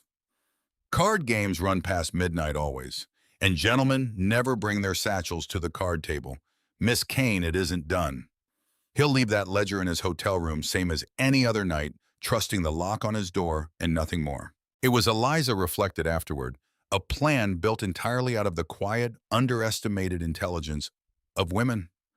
The town's men had spent months treating as scenery rather than participants. Abigail's patient, marriage-worn cunning, Nettie's careful social observation, her own steady hands and steadier nerve, and she thought with a fierce and unexpected pride that if Daniel Hart truly believed women only told themselves comforting stories while practical men handled the real business of the world, he was about to learn rather thoroughly exactly how wrong a clever man could be. Tom Riggs, still loyal despite having been quietly relieved of his own deputy duties by Prescott's suspicious new appointees, agreed to keep watch outside the Cattleman's Hotel, while Eliza herself dressed plainly and moving with the unremarkable confidence of a woman who had delivered mended linens to that same hotel a dozen times before, slipped up the back stair to Daniel's room on Thursday night, a set of picklocks borrowed with only mild protest from the very locksmith whose vacated storefront now housed her dress shop. Her hands shook, she would admit later, for the first 30 seconds of working the lock, and then some deeper, steadier resolve took over, the same resolve that had carried her 3 days across a continent to marry a stranger. The same resolve that had built a thriving business out of nothing but a sewing trunk and stubborn hope. And the lock gave way beneath her patient fingers with a soft, satisfying click. The ledger was exactly where Cornelius had described it, in a false-bottom satchel tucked beneath the room's narrow bed. A thick, leather-bound volume filled with a small, precise hand recording names, dates, sums of money, and a network of corruption, so extensive it made Eliza's breath catch as she paged through it by the thin light of a single shielded candle. Cattle barons paying to fix beef prices against smaller ranchers who could not compete. Judges paid to rule against honest homesteaders in favor of the railroad's expanding land claims.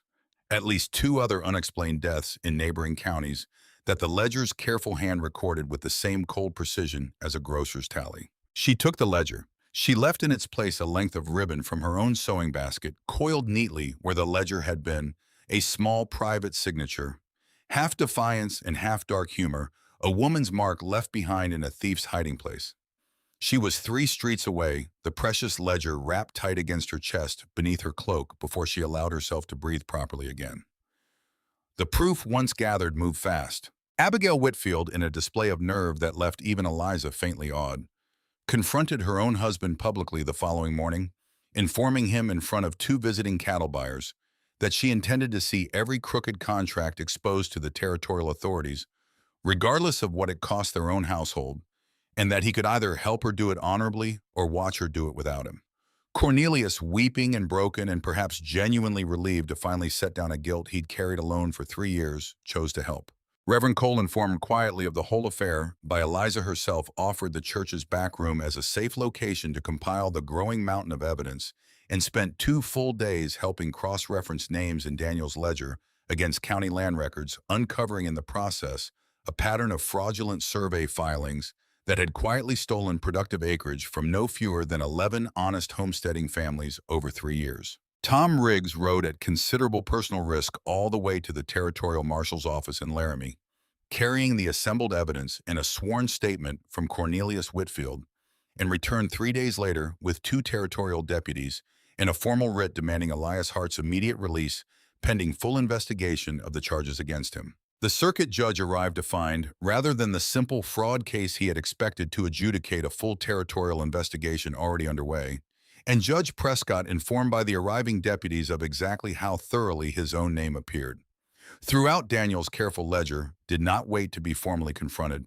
before fleeing town in the night, abandoning his position, his household, and whatever remained of his reputation in a single desperate ride toward the Nebraska line, where territorial deputies apprehended him 2 days later in a state of considerable disarray. Daniel Hart did not wait to be apprehended at all. He learned of the missing ledger and of Prescott's flight, and of Cornelius Whitfield's confession within hours of Eliza's theft, moving with the same quiet, patient efficiency that had let him vanish undetected for 6 months in the first place. By the time territorial deputies arrived at the cattleman's hotel to arrest him, his room stood empty. The bed made no trace remaining of the man who had briefly convinced half a town to disbelieve his own brother's honor. He was seen once more 3 days later by a ranch hand riding fence along the base of the Laramie Mountains, a lone figure on horseback moving fast and hard into rough country, one arm held awkwardly against his side in a manner that suggested injury. Whether from a fall or a fight, the ranch hand could not say. After that, nothing. No further sighting. No further word. The town of Cheyenne in the days that followed slowly came back to itself, the way a held breath finally releases Elias freed from his cell to a welcome so warm and so contrite it embarrassed him nearly as much as his arrest, had the ledger's damning contents submitted whole to territorial authorities. Cornelius Whitfield, offering testimony that would eventually see 3 railroad executives and 1 corrupt judge formally charged, and Abigail Whitfield in the middle of it all, quietly rebuilding a marriage she'd nearly lost. To secrets, one difficult, honest conversation at a time. And Eliza Kane standing once more in the doorway of her small dress shop as the last of the spring snow melted from Cheyenne's rooftops. Watched Elias Hart walk toward her down the muddy street. Badge restored, reputation. Restored, the careful weight of 6 months' false grief and false accusation, finally fully lifted from his shoulders, and felt for the first time since stepping off that train the previous autumn, something that felt entirely unreservedly like hope. "It's over," he said when he reached her, though something in his voice suggested he did not entirely believe it himself. "Is it?" Eliza asked, searching his face. "They never found him, Elias. Not truly. A wounded man riding hard into the mountains isn't the same as a dead man in a grave, however much this town might wish otherwise." Elias was quiet for a long moment, watching the last of the melting snow drip slow and silver from her shop's eaves. "No," he admitted finally. "It isn't the same at all. But for tonight, Eliza, for tonight, can we simply let it be enough that we're both still standing and both still free and both still exactly where we've wanted to be for longer than either of us has had the courage to say aloud?" She did not have an answer that improved on simply reaching for his hand there, in the muddy street, in full view of anyone in Cheyenne who cared to look, and holding on. The morning Elias walked free of his cell, half the town turned out to see it, and Eliza would remember for the rest of her life the particular quality of light that fell across the jailhouse steps, that day pale gold thin, with the last of winter warming by slow degrees into something that felt for the first time in months like genuine spring. The territorial deputies read the release order aloud on the jailhouse steps, and Tom Riggs, restored to his own badge, with visible satisfaction threw the cell door open himself, rather than wait for anyone else to claim the honor. "Told you I'd ride to the ends of the territory for you," Tom said, gripping Elias's hand hard enough to make him wince. Turns out the ends of the territory weren't near so far as they felt at the time. Elias, blinking in the unfamiliar brightness of full freedom, found the crowd gathered on the street parting before him, the same crowd that had only weeks before watched Daniel's easy charm turn half their hearts against his brother, now looking, many of them, faintly ashamed of how readily they'd been persuaded. "I owe you all an apology," came a voice from the crowd's edge, and it was Judge Prescott's own clerk, a mild, nervous young man named Whitby, who had served the corrupt judge for 2 years, without, it seemed, ever quite understanding the depths beneath his employer's respectable surface.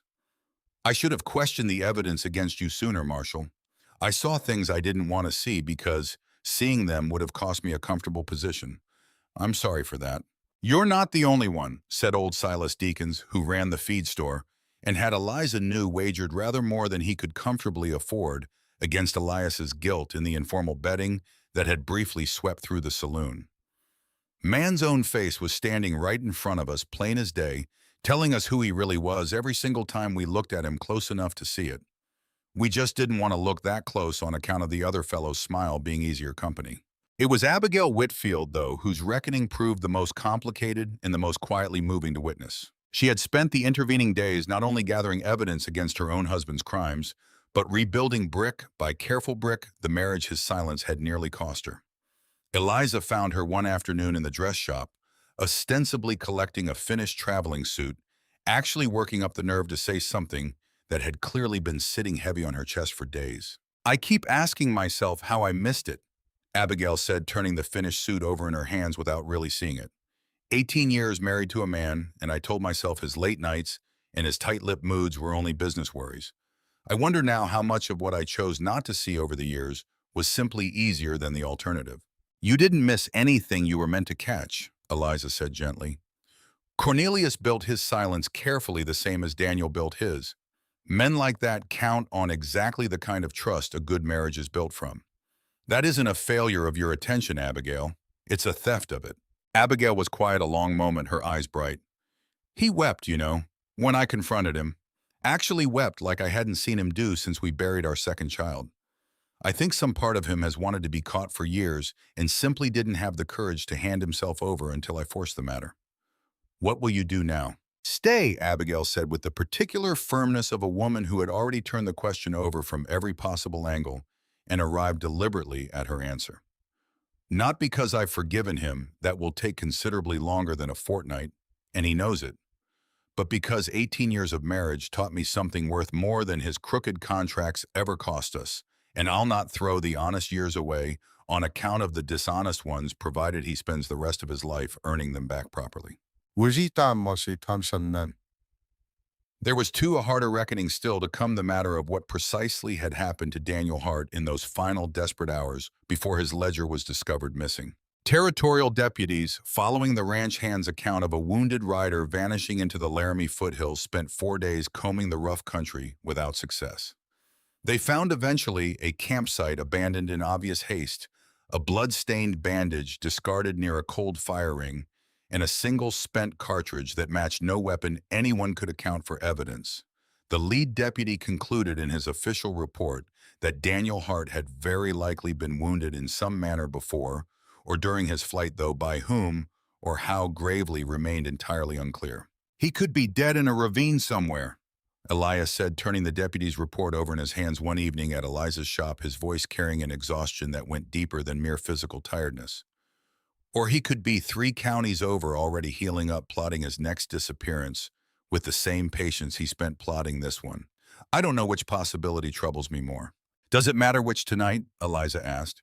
You're free. The conspiracy is exposed. Judge Prescott is in territorial custody, and Cornelius Whitfield has confessed everything he knows. Whatever becomes of your brother now, Elias, the harm he meant to do this town has already been undone. I want to believe that's enough, Elias said. I've wanted my whole life for the story between my brother and me to have some clean ending. One of us finally fully at peace without the other's shadow hanging over everything we build. I'm only not certain a man like Daniel ever allows for clean endings. He spent his whole life rewriting the story to suit himself right up to the very last page. I don't know that he'd let this one end simply even now. Eliza reached across the small distance between them and took his hand, the same gesture she'd offered in the muddy street the day of his release, and found it steadied something in him now, just as it had then. Then we'll face whatever ending he writes next together when it comes, she said. But I'll not spend tonight or any other night this spring borrowing tomorrow's trouble, when today has finally for once given us something worth simply enjoying. Elias looked at her for a long moment, really looked the careful watchfulness he'd worn like armor since the day of her arrival, finally visibly softening into something unguarded and hopeful, and something in his face made her breath catch the same way it had the night the shop door's rattling hinge had interrupted whatever he'd almost said to her months before. There's a thing I've been meaning to ask you properly, he said. Not the way Daniel's letters once asked it from a careful, safe distance of paper and ink. Properly. Face to face the way it ought to have been asked from the very beginning. Eliza's heart, already full to overflowing with the long day's relief and reckoning, felt something new and enormous unfold within it. Then ask it, she said. But Elias, careful even now, even here, only shook his head, a small private smile touching the corner of his mouth for the first time in weeks. Not tonight. Tonight you've earned an evening free of anything weightier than good company and Mrs. Higgins's pie, and I intend to see you get exactly that. But soon, Eliza Kane. Soon, I promise you, I'll ask it properly, and I hope I dare to hope that you'll already know your answer before I've finished the question. Outside, the last of the spring snow finished its slow retreat from Cheyenne's rooftops, and somewhere beyond the mountains and country, too rough and too wide for any territorial deputy to fully search, a wounded man nursed his injuries in patient, bitter silence, already turning over in the dark privacy of his own scheming heart the shape of whatever chapter he intended to write next. The town held a gathering the following Sunday. Not quite a celebration, for too much had been lost, and too many hard truths uncovered to call it that outright. But something like it, a communal exhale after months of division hosted in the Grange Hall, with Reverend Cole presiding over what he called with characteristic dry humor, a supper of reconciliation since I find Cheyenne owes itself considerably more apologizing than it's yet managed. Nettie Parsons brought a pie that came out slightly burnt and was praised extravagantly regardless. Tom Riggs told the story of his ride to Laramie with such increasingly dramatic embellishment across the course of the evening that by his third retelling he had personally outrun a dozen armed conspirators rather than the two sleepy territorial clerks who had actually processed his writ. Cornelius Whitfield, subdued and visibly humbled, sat quietly at his wife's side and spoke when spoken to with none of his old blustering confidence, a changed man still learning the shape of his own remaining life. And Elias, standing near the hall's tall windows with Eliza at his side, watched the whole gathering with an expression she had not seen on him before. Not merely relief, though relief was certainly part of it, but something closer to belonging. The look of a man who had spent his whole life standing carefully to one side of his own community and had at last found himself standing fully within it. "You look," Eliza said quietly, "like a man finally comfortable in his own life." "I feel," Elias admitted, "like a man who spent 33 years believing he was only ever the quiet understudy in someone else's story and has only just now understood he was writing his own the entire time, whether he gave himself credit for it or not." Reverend Cole, passing near with a plate of Nettie's slightly burnt pie, paused long enough to add his own observation delivered with the particular gentle authority of a man who had buried half this town's grief and married the other half's hope over 3 decades of ministry. "The good book tells us the last shall be first, Marshal Hart," he said. "I've always found that a truer accounting of most lives than folks like to admit. The ones who wait quietly, who serve without asking credit for it, who keep faith even when faith costs them dearly, those are more often than sermon writers care to say. Plainly the very ones a good story eventually turns out to be about."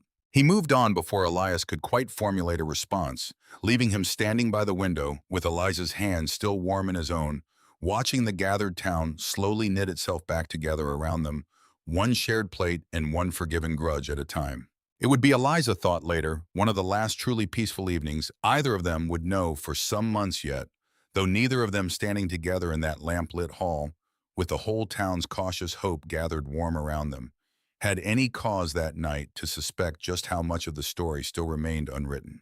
Sarah Voss, the quiet apprentice, Eliza would only take on that following summer, was not yet part of the shop in those early days of Elias's release, but the seeds of that eventual arrangement were planted unknowingly during the very same week of reconciliation when Abigail Whitfield, still working through her own complicated reckoning with her husband's crimes mentioned in passing, that the Voss family quiet homesteaders on the county's eastern edge had lost a considerable portion of their best bottomland to one of the very fraudulent survey filings Reverend Cole had helped uncover in Daniel's ledger.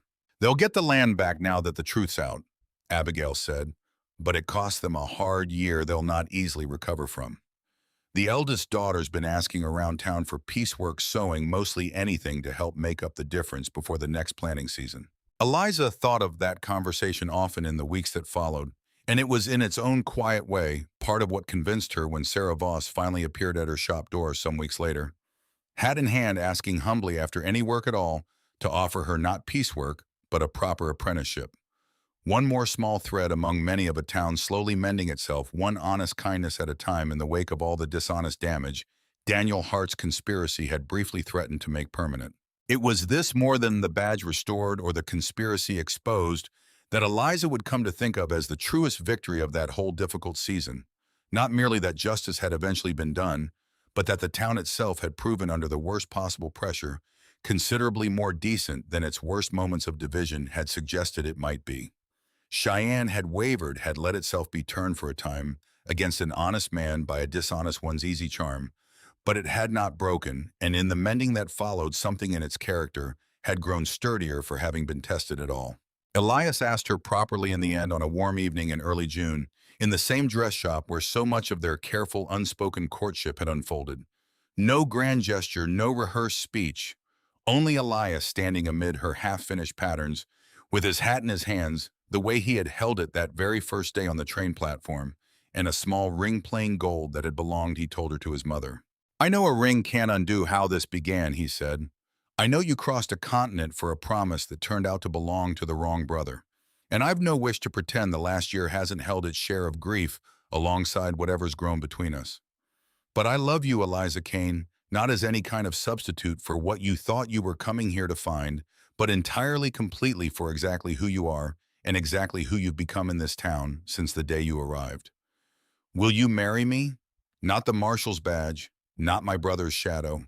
Only me plainly for whatever quiet, unremarkable, entirely happy life we might build together. Eliza did not make him wait for her answer. They were married in late June in the same small Methodist church where Reverend Cole had once told her that grief was a hard traveling companion. Made harder still traveled alone, a modest ceremony by design, attended by nearly the whole of Cheyenne. Regardless, Abigail Whitfield, weeping openly in the front pew, Tom Riggs standing up as Elias's best man, with a grin so wide it seemed likely to crack his face, in two Nettie Parsons's burnt pie recipe, finally redeemed by a wedding cake that came out this time perfectly. Eliza wore a dress of her own, careful making. Pale ivory silk simply cut with a single line of handwork lace at the collar that had taken her 3 full weeks of evening hours to complete each stitch, a small private vow of its own. "You're certain," Elias murmured as they stood together before Reverend Cole, "that you don't regret any part of how strangely this all began?" "I regret," Eliza said, "that it took a fake death, a stolen fortune, and a jailhouse confession to get you to finally say plainly what you'd clearly been feeling for months. Otherwise, Elias Hart, I regret nothing at all."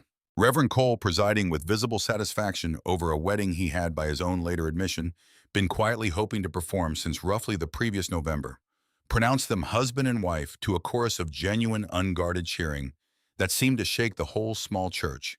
And Cheyenne, for one bright June afternoon, allowed itself to simply be glad without reservation for the first time in nearly a year. Elias took up his badge again in the weeks that followed this time, with the full, unqualified confidence of a town that had watched him, proven honest, through the hardest possible trial, and the territorial governor's office impressed by the thoroughness of the conspiracy.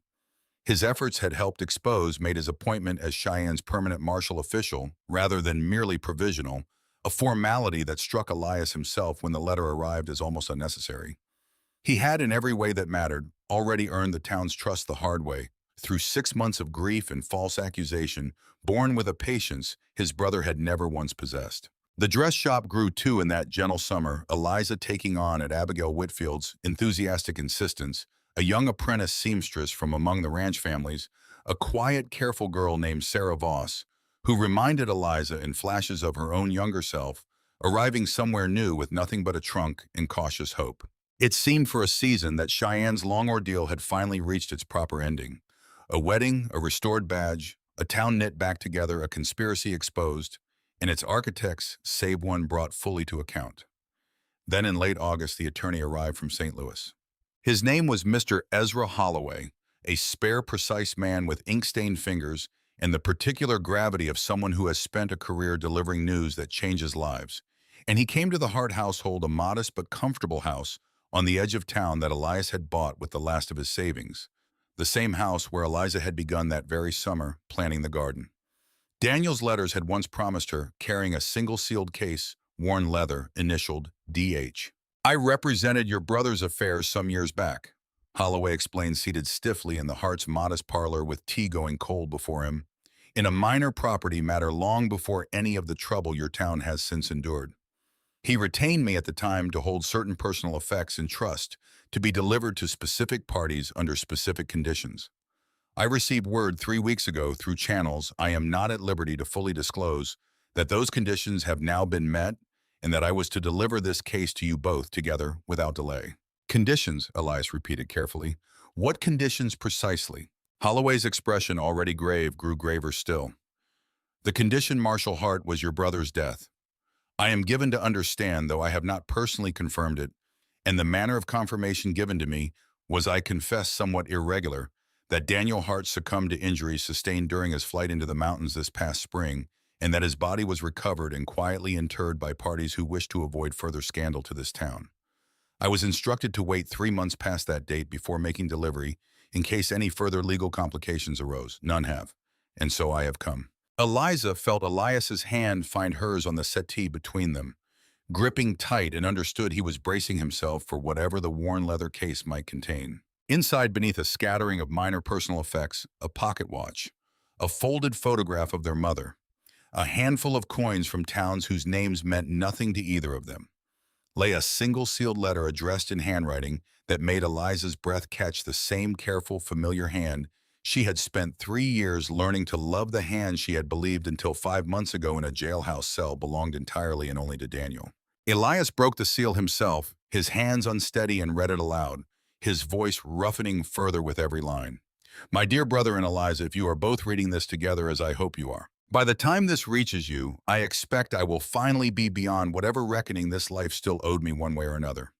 I find at the end of things that I have very little courage left for anything but the plain truth, and so I will simply tell it the way I ought to have told it years ago, before either of you paid so dearly for my cowardice in withholding it. Elias, you always believed yourself the quiet one, standing forever in my shadow, and I let you believe it because it was convenient to my own vanity to be thought the bolder, better brother. But there was one thing, brother, that I could never do half so well as you, and I knew it from the very first letter I dictated to that matrimonial paper 3 years back. I could not write a woman's heart the way you could. I dictated the bones of those letters, yes, the facts of my days, the shape of my duties, the practical business of a marshal's correspondence. But every time I tried to put down on paper the things I actually felt, the words came out stiff and false. A boy playing at sincerity rather than a man offering it plainly. You noticed. You always noticed everything about me, Elias, long before I noticed it myself. And one evening, half in jest, you offered to help me finish a letter I'd been struggling over for a week. And something in what you wrote that night, some honesty, some quiet warmth I'd never once managed on my own, made Miss Kane's very next letter back to me warmer than any I'd yet received. So I let you keep writing them. All of them in the end, though, I signed my own name to every single one. Every promise of a garden, every dream of a quiet home, and evenings read together by firelight. Every tender line that made a woman 1,000 miles away fall in love with a man on paper. None of it was ever truly mine. Elias. It was yours from the very beginning, though I was too much a coward and too much in need of your quiet loyalty to ever tell either of you the truth of it while I still had an honest chance to. I do not deserve absolution for what I did afterward. The robbery, the false death, the conspiracy I chose to join, rather than expose the frame I built around your innocence to protect my own guilt.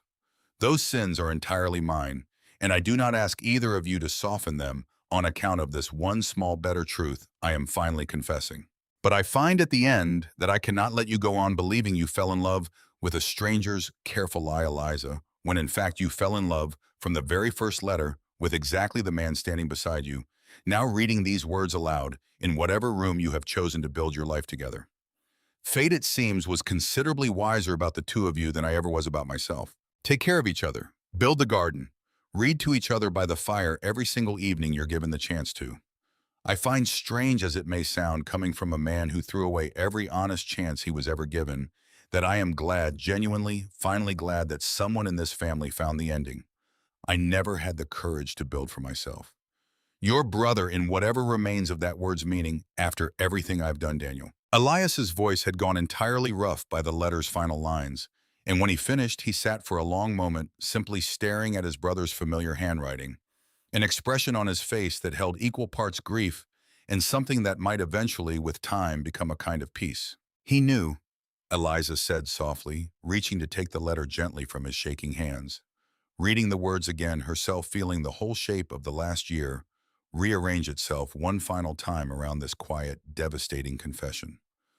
All along he knew what those letters truly were and who had truly written them. And even at the very end, even after everything he'd done, he wanted us to know the truth of it.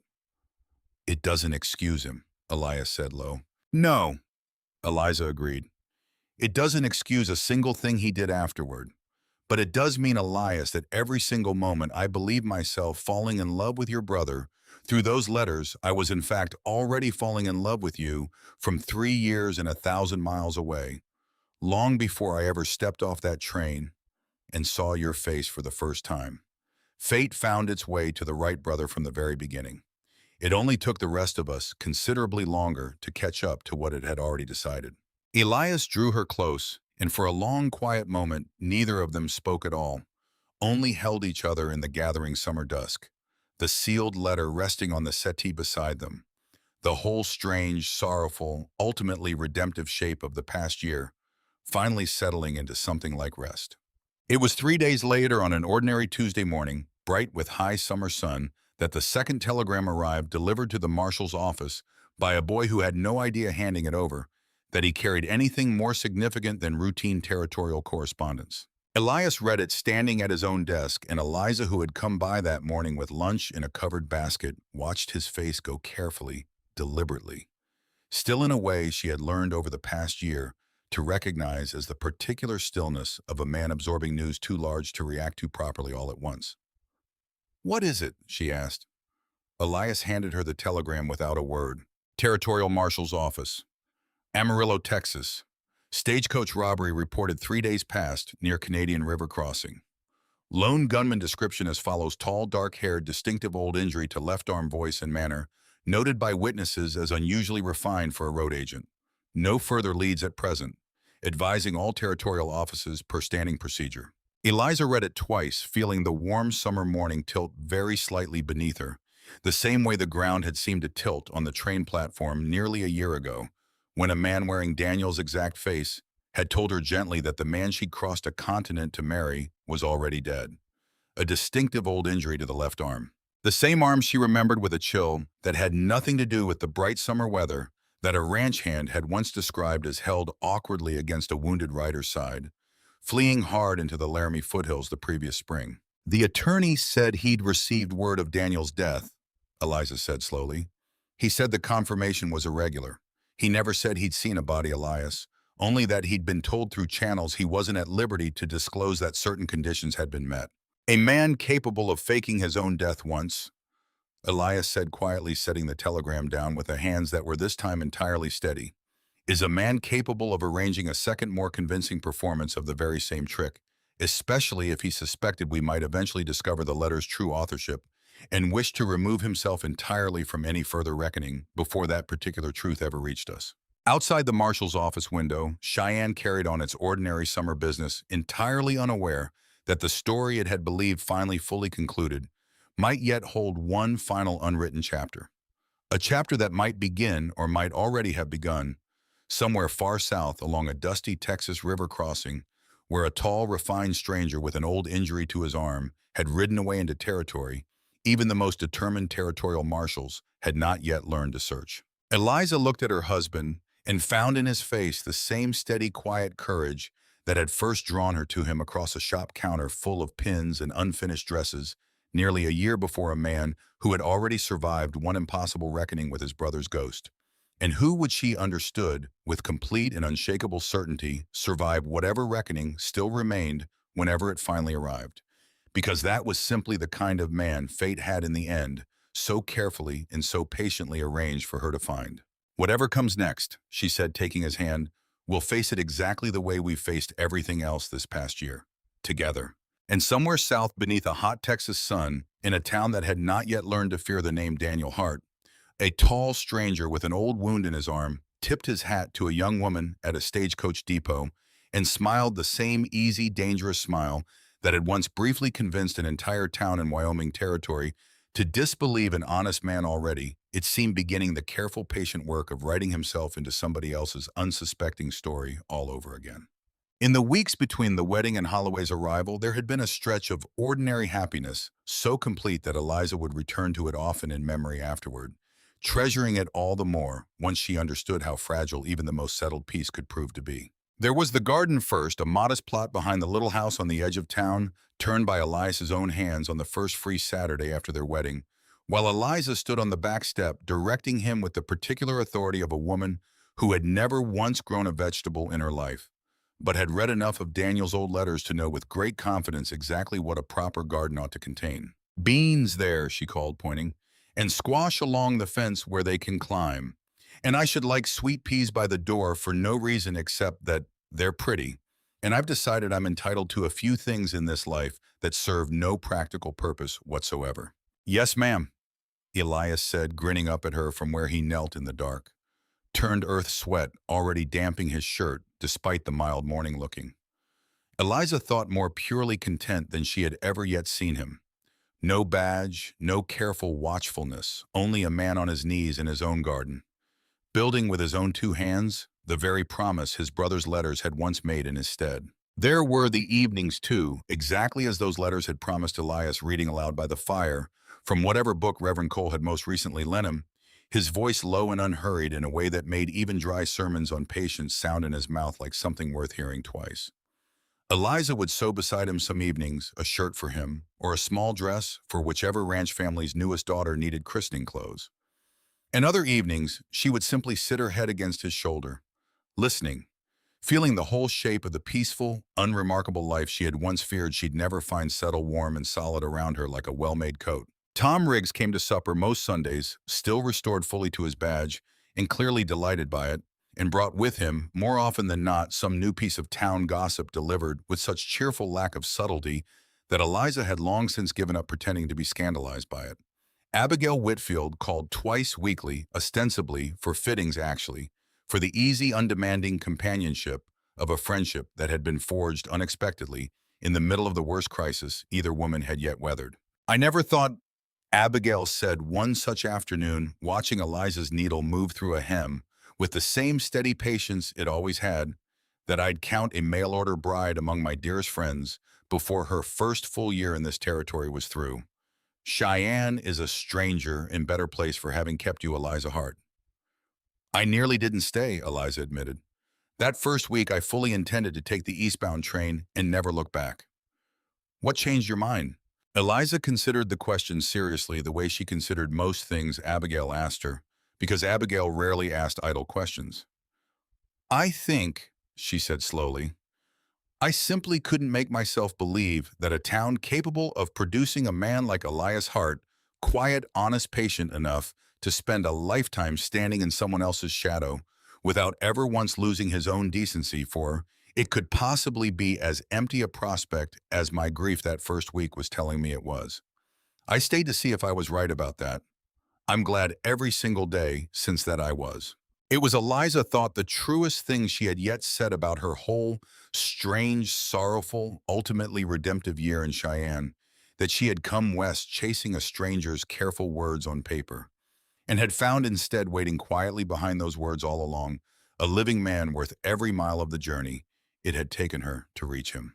The evening after Holloway's departure, once the shock of Daniel's letter had settled into something more bearable, Elias sat a long while at the kitchen table with his brother's final pages spread before him, reading them over and over by lamplight, until Eliza finally came and gently drew the letter from his hands and folded it away.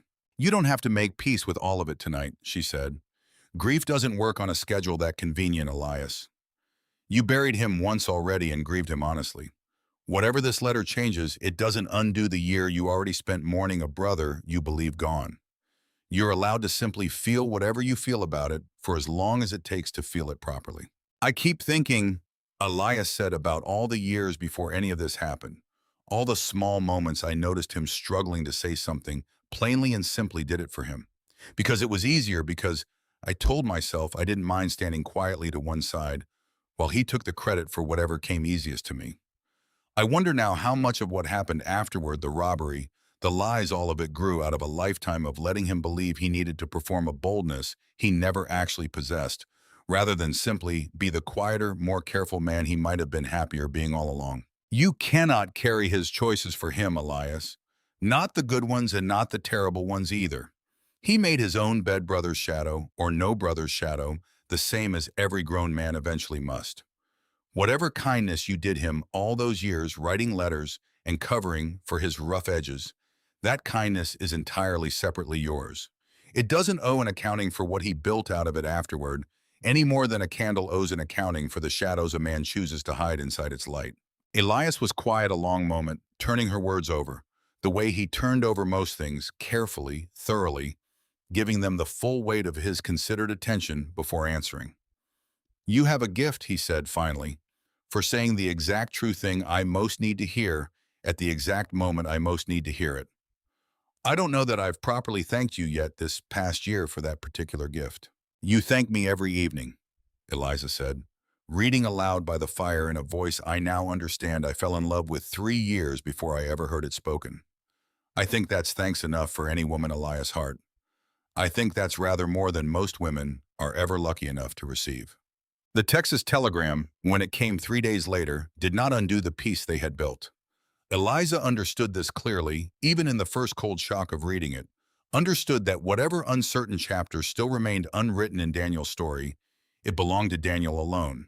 Now a separate reckoning that some other territory's marshals would eventually have to face whenever and wherever his patient, dangerous charm next found fresh ground to work its damage. What she and Elias had built together, the garden coming up green behind their small house, the evenings by the fire, the whole quiet, unremarkable, entirely hard-won life that Daniel's letters had once promised in a borrowed voice, and Elias had since delivered plainly, honestly in his own, that belonged entirely and only to them, unshakable, by whatever ghost still wandered wounded and unrepentant, somewhere beyond the reach of the story's final page. "Whatever he's become," Elias said, standing with her in the fading summer light, the telegram folded away in his coat pocket, where it would remain unspoken of for the rest of that particular evening.